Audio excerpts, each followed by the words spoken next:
A reminder of how that went down. And Delaney's getting the broom out. Oh, yes. Oh, and he's sweeping the ACC. They're sweeping the ACC away. Off the floor, saying goodbye. The trash talk. This is a shocking development here. And the first loss is going to come at the worst time. Single elimination. You agree, right? This is the highlight of the day. With Greatest celebration of the day, sweeping the ACC right off the floor. Cameron Delaney, hats off to you. He says, thanks for playing, fellas. You get the 3x3U broom up out of here. All right, I know the Duffel Bag Boys remember that moment very, very well. And apparently they have a guest over in the Dos Equis Lounge, former Clemson player. That's right, Kyle. We're here with Terrence Oglesby, Clemson. I'm here in the lounge with two ACC boys. Yeah. We love the ACC, and we have the ACC on the floor. I was telling Terrence, first off, Terrence, thank you so much for joining us in the lounge. But second off, we got to get our ACC together because they never fare well at this tournament. Can you speak to that? Did you think that you would fare well in this kind of venue? Well, it all comes down to the type of player that you need for this tournament, right? Yeah. I think that makes it a lot different. But I think all in all, ACC, it started out a little slow. Maybe it gets going a little bit, but they mixed the teams up, right? I mean, Jericho Helms, David Collins, who I would think, now I don't know the X's and O's. I'd like to ask Robbie maybe, but how these guys He doesn't know. He wouldn't know either. He wouldn't know either. But how those type of guys would fare in something like this, like big physical guys that can dribble, pass, and shoot, right? I would assume that would be the way to go. Yeah, we had a guy a few years back, Yante Mayton, who was at Georgia, and he was like 6'8", could go inside, outside, and he was almost Jayshawn Tate. Was playing on the Rocket. They're guys that can play like 2 through 4, can switch. Physical, not a traditional big is going to really thrive here. Right. We've learned that over the years. That's right. I just realized we're on the PA system now throughout the arena, and we're talking about all these guys out here. And that's just a funny dynamic that we're breaking down this game coming up, and they're all warming up and they can hear us. Now, my man David Collins, Clemson transfer by way of South Florida, really good player, strong, the kind of guy that could win. And I'm having a hard time talk because I hear myself talk, so I'm going to continue going. But big, strong kid, rebounds, shoots it a little bit, can drive, strong body. I think that would help, right? Yeah, and you're a great three-point shooter for the people that don't know. I mean, that was what you were kind of your calling card when you were at Clemson. In a game like this, we see all the guys chucking up twos in this game, obviously, but three-pointers. Has that been fun to watch for you, someone that's a shooter? Yeah, I mean, that's something that I would basically pick on. Offensive rebounds, jump out. This is kind of a different way to see offensive rebounds. As soon as you go through the net, find a corner. Get over. Trevor Booker, I think he'd be good at this, too. Trevor Booker would be great at this. Yeah, exactly. How important is, we know that the ACC was not. Now you can't hear me. Go ahead, Tate. That's okay. Yeah. He was just the ACC has obviously struggled, a little bit with everything that's going on with the 3x3U. But this is wild. We've waited to see, this team kind of get it together. Do you have any advice for anyone in the ACC? Like, obviously you haven't been able to watch them yet, but like, what would your advice to be coming into this game? You know what I mean? Coming into this one, just right coming here. into this event in general. Coming into this event, I mean, get shots up quick, get a rebound, and get out. I've never had the opportunity to do a 3-on-3 thing, but the pace of it, I think, is the thing more than anything. You got to be in fantastic shape. Yeah. Every single group of guys that comes over, they're just huffing and puffing. So. Yeah. Well, I mean, 10 minutes of going. There is no pause in the action, maybe a foul, but you got to get it and go, make something happen quick. Well, there you have it. We're getting it going already. I love Jericho Helms. Yeah. I think he's an excellent player, very versatile. NC State, they didn't have a great season, but he's a guy that can do a little bit of everything, right? Kind of fits that mold. He's not Robbie Hummel, but he's still a very good player, right?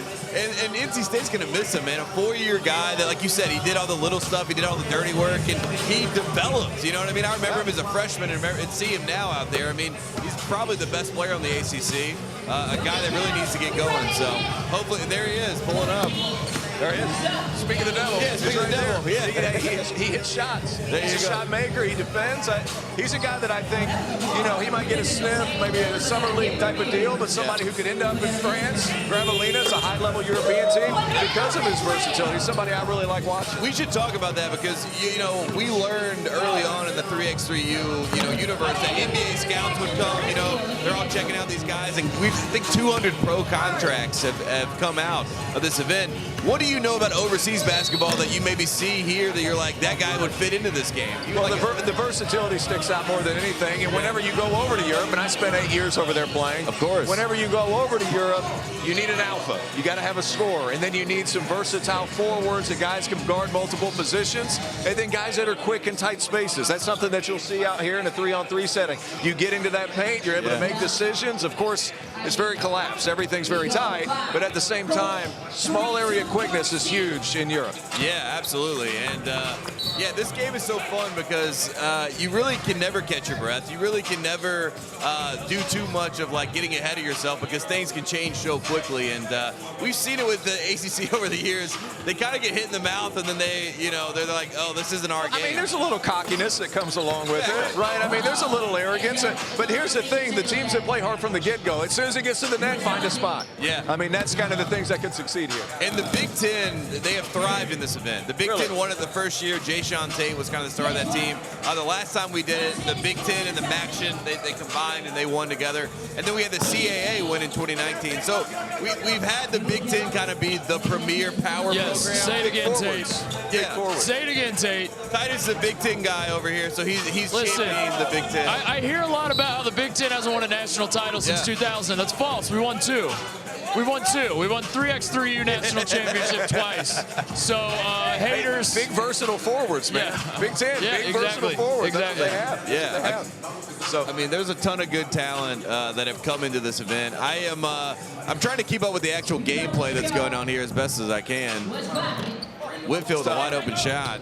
No good there.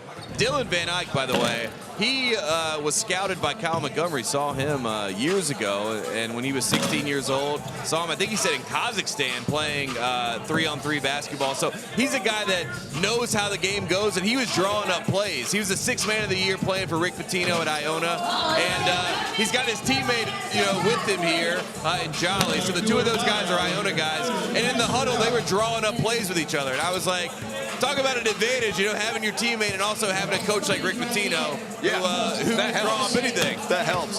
But here's the hits thing. it too. I did some reading on the way over here, and apparently they rank players in this 3-on-3 stuff. Yeah. And the number 1 player in the country isn't in this building, which disappoints me because I thought Hummel would be up there. He's from Novi Sad, Serbia. I wouldn't have thought, how am I supposed to know this information? I read it on the way here. Yeah. But it's a game that it's picking up steam. I mean, overseas and things like that. There's pro 3-on-3 leagues. I think it's incredible. I think it's a great thing. And it teaches a different way to play the game with high pace and tempo. Because sometimes, you go and play pickup, it's like, man, I got to play half court. We don't have enough to run. Well, you got 3-on-3, you can get a pretty good game going, especially if you do it like this. Absolutely. And the first year that we started was 2018. So we were in San Antonio at the Final Four. And everyone was talking about when the Olympics were coming up in Tokyo. Love it. Yeah. And the fact that, they were in the Olympics in 2021, obviously COVID pushed it back a year. But the fact that happened, I think that got a lot of people was on their radar. You know what I mean? And Robbie Hummel, you mentioned Robbie. Yeah. He's been amazing playing the game and also letting people know, hey, this guy who was a legend in college goes to play in the NBA. Then he goes to become he won Male Athlete of the Year, right? For Team USA, Robbie Hummel? I don't know. I think he did. I don't know. I think he did. There's no way. We don't have the technology to look that up, Tate. I forgot There's that no way. Robbie can hear us. Yeah. Robbie can hear us all the time. We're talking good about it. That's what I'm saying. I thought he was the number 1 player in the world, and apparently it's some Serbian guy that I can't even pronounce his name, and yet I thought Robbie was the juice. Number 1 in our hearts. That's it. Number 1 in our hearts. Isn't the 3-on-3 in the Olympics in LA? Aren't they playing it on the Venice courts? Yeah. White men can't jump style. Yeah. Is that correct? Do I have that right? Yeah. That's gonna be awesome. Well, this has been great having you over here. I'm sorry we're yelling at you, but if anything else you want to see from this ACC team, maybe a message for David Collins, a fellow Clemson guy. I need Helms to play well, obviously, and he got an offensive foul call. I don't agree, sir. But no, I love the way that he plays. I love David Collins. Obviously, had a little hiccup at Clemson. We're going to not talk about that all that much. But a versatile player, big, strong kids. They do well here. I'm enjoying my time. What a venue, what an atmosphere. The weather's great. You guys know you've been here for a while. And Invesco, we have all this money up here. Yeah. They can throw it if they want to. They better pick it up, go with Invesco, because I know that's the lead sponsor, right? So we got to make sure we're safe with our money. Show it up a little bit. What a pro. What a pro. What a pro. I love it. I love Terrence it. Oglesby. Should we throw it back? Us? Yeah. Thank you for joining us. Let's Thank you throw so it back much. to Thank you Kyle so and much. Robbie. They can take over from there. All right, appreciate you. Appreciate you Mad guys. respect to the #1 player in the world. I'm trying to tell you. It just Who switched. is the It was #1? Strahinja Stojacic of Oh, Team wow. Ooh, but Yeah. I actually think that Norris Miasis is now #1. Yeah. I will say it's hard to be ranked high when you don't play in events. Well, and that's what I was going to say. That's my defense to that. I haven't played. But you were 2019 or 2020 USA Basketball Player of the year. Player of the Year. Yeah, after the World Cup. Absolutely. Yeah. Man, The disrespect from you better Titus. put some State. respect on my guy Robbie's name. What's wrong with you? No, it's all good. It's 10-9. Pretty good game in terms of when you look at the scoreboard. A lot of scoring. 6 minutes in. Boy, Jericho Helms was wide open there. Collins missed him, but why take a 1 when you can get 2? The Nets are dripping. 1 ain't enough. He need 2. Boy, Big Pappas. tough one there. Oh, that's a 1. I thought that was a 2-piece, but just a 1. Oh, he's feeling it like a full body massage now. Back-to-back 2s for my guy Collins. He really worked on his game, and all of a sudden a 2-point festival here. But Collins, his 2 years at USF, was known more for that right there. Getting to the rim and getting to the foul line, and he's showing off the jumper here. Deuces are wild, good, unable to make good on the shot. Oh, dropped off. Oh, two-handed punch. Jolly, he elevates so easily. I will say the Tobacco Road Riders have had some crushing defeats here. It's 2 really tough losses where they had opportunities and just couldn't close it out. That's what this is kind of feeling like right here as well. Yeah, I guess that their most recent loss to the Sons of Anarchy. Yep, lost it by 5, and prior It was to that, closer than that. Yeah. The 18-21 American-made loss. They were right there in that one as well. well, we got a 14-13 game. This is Van Eyck's deal. It's faking that dribble handoff and just getting right to the basket. It splits the seam, 4-0 run for Metro East Mayhem.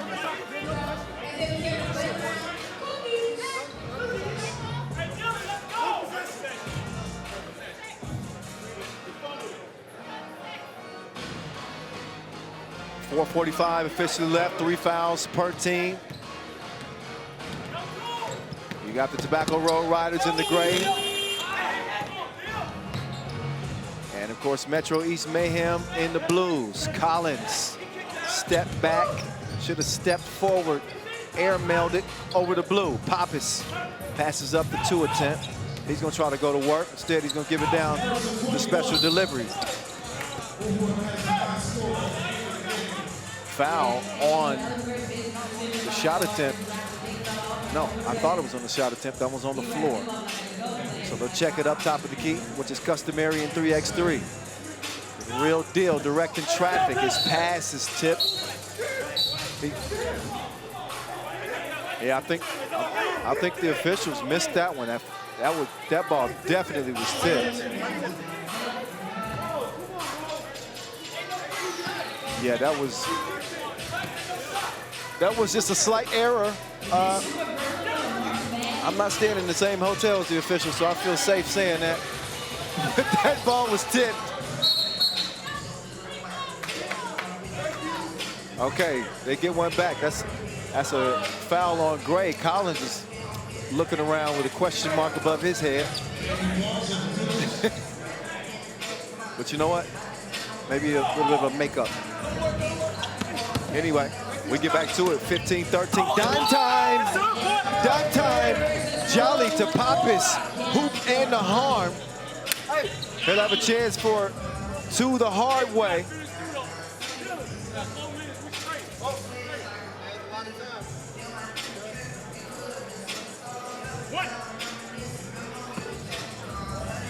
So George Pappas out of Monmouth, 15th in program history in career points. He misses the free throw, but the real deal is there to clean up the mess. So Metro East Mayhem on a 6-0 run as they lead it 17-13, under 4 minutes to play in this 10-minute sprint to 21. Pappas to Van Eyck, to his teammate Jolly. Two defenders go with the cut Pappas and end up getting Tyson Jolly, the player of the year in the MAAC, a wide open shot from the top of the key. Just couldn't make it count, but he got his cookie took, did Collins. You can just tell that Dylan Van Eyck has played a lot of 3-on-3. His experience has paid off in a big way, and they're looking at closing in on that second win of the day here. Starting to string them together, it looks like, after, well, not necessarily string them together. They lost to the Sons of Anarchy to start things out. Then they bounced, yeah. And that American-made team is no joke. They're going to make some noise with Jariah Horn and Darius Perry. Really good team. I think Darius Perry is a star in the making. No doubt. 3x3. Fits the sport so well. Sure. 6-point game. Spin move. Nothing happening. Jolly tracks it out. I like Jolly's game too. He's been super impressive today. Excuse me. Whoa. That would have been close to a goaltend. That was a heck of a move by Jolly. Yeah. Play by David Collins. I think he's got a pretty good case for himself.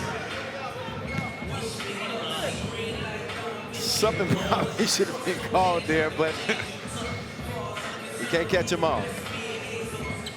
This ain't Pokemon.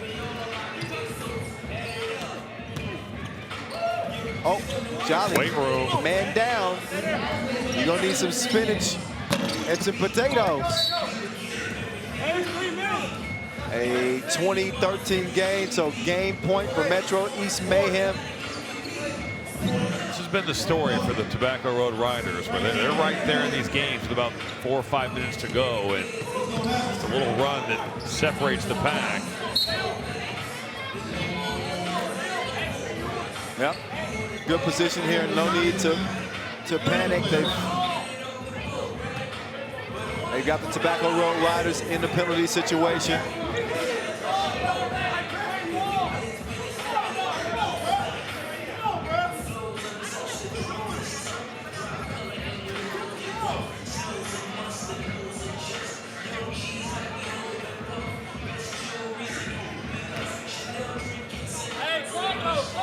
All right, I'm not certain what the discrepancy was there. I was trying to read the official's lips, but I think the right call was made. Okay, deflection.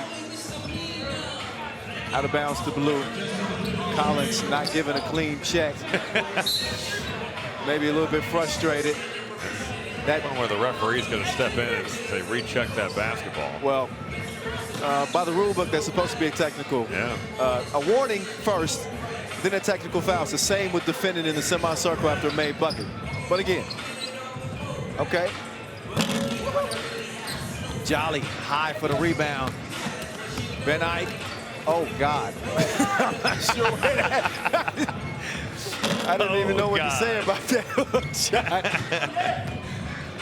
In any case, 20-15. Pop is trying to do something strange for a piece of change. More than a piece of change. $1,000 is on the line here. Every game of pool play. Collins will cruise in for the easy score. Metro East Mayhem needs to get a good shot here. Oh, they do. Some bad ones. A nice slip to the bucket. Now, that's a really nice cut and a better pass from Dylan Van Eyck. Metro East Mayhem. And they'll step up 2 free throws for George Pappas. He will only need one. And it's time to get paid for Metro East Mayhem. Once again, that's 2 bands for this squad. If my math is right, that's about 500 per player to this point. They doing the gritty on the money now. You can't disrespect the dollars like that. They ended it on a 10-3 run, and they got money in the forecast. It's time to make it rain. Yeah, buddy. Let's go. Let's go. That's 500 right there. We got money. Hey, give me that hat too. There we go. Hold the hat up. Yeah. So they got the money shower. Let's go. And another trip to the Dos Equis Lounge where they'll have a chat with our guys, Titus and Tate, in just a moment. But we look back at Tyson Jolly doing his thing, beasting his way to the cup. He's been a catalyst on this Metro East Mayhem team as they have now joined the Duffel Bag Boys in the Dos Equis Lounge. Over to you, fellas. Metro East Mayhem getting another bag, making it look easy too. You guys are gelling out there. Hey, you know, we just gotta close games better. Last game didn't really do as good as we thought we could, but you know, we're gonna look back on today, focus on tomorrow, and we're gonna keep getting this bread. And you guys are running sets out there. I mean, I've seen some plays and things. I mean, who's drawing this stuff up? I mean, obviously Coach Patino's not here, so who's doing this? Coach Dillon. Coach Dillon. No, it's Coach P. Coach P gave me some pointers. I love to hear that. I love to hear that. What's been the hardest adjustment for you guys from playing 5-on-5 to you're now doing 3-on-3 in this up tempo style play here? I mean, it's also that we don't really know each other, so it's kind of getting used to each other. Feeling each other out, learning each other out, like trying to get to know each other. But it's different. You know, everybody's here jacking up threes, and you know, games are long, so we trying to run some plays, get some easy baskets going. I just love the visual. You wearing a big gold chain, holding a wad of cash in your hand. You're like, this is I gotta count this, man. You just I go, gotta this count is how much different. That's my head coach right there. I think this is what we won today. There you go. I think, is it? That's it? Hey, don't worry about it. We gonna win more. We got more money. It's more money to get. They promise that they'll be back. This is not the last we're gonna see of the Mayhem. So Not even guys, close. Not even close. There you go, fellas. Yes, Congrats. sir. Appreciate you. Appreciate you fellas as well. Hey, we know that you guys at home are going to appreciate what we got coming up for you next. If you like dunks, you better sit tight. Here are the best yammies of 3x3U history. This is going to be fun.